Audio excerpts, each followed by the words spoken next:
Et donc on rembobine. Celui-ci est parfait, pile la bonne taille. Hop. Et elle est rembobinée. Après, il faut de la patience si on veut tout faire à la main.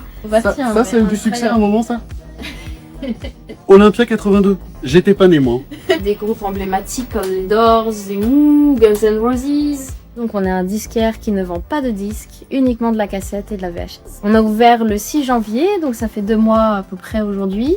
On a 5-6 000 cassettes en boutique. On a autant des personnes qui ont vraiment bien connu la cassette du début et qui l'ont connue toute leur vie, qui reviennent soit pour avoir des nouveaux titres pour leur collection, soit pour s'y remettre un petit peu, soit des jeunes qui n'ont pas connu, qui découvrent notamment grâce à la pop culture. Aujourd'hui, les films et séries, on voit la cassette revenir beaucoup. C'est Jean-Pascal. Jean-Pascal, quoi, c'est mon enfance, ça, c'est incroyable.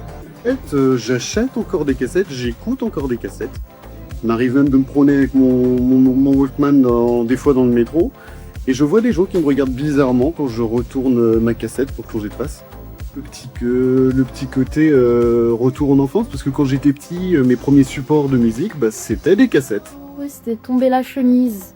J'adorais cette cassette quand j'étais petite.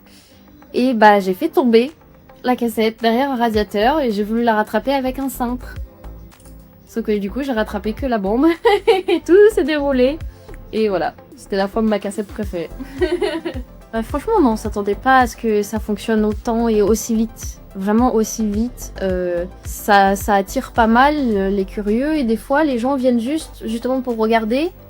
Et finalement, ils se prennent un petit souvenir, voilà, quelque chose qui fait plaisir. Je vois que là-haut, vous avez Dangerous en cassette. Je vais vous la prendre. Oui, c'est lire. Je grimpe. Alors, j'en ai pas ici.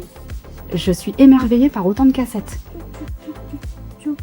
Je crois que j'ai jamais vu autant de cassettes de ma vie.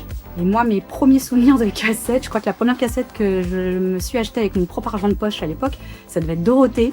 Et je reviens très bientôt vous voir. Avec plaisir. Là, j'ai pas assez de temps, mais je vais revenir faire un tour et étudier tout ça. Ouais. Parfait. Les cassettes vidéo, c'est un truc de dingue aussi. C'est fou.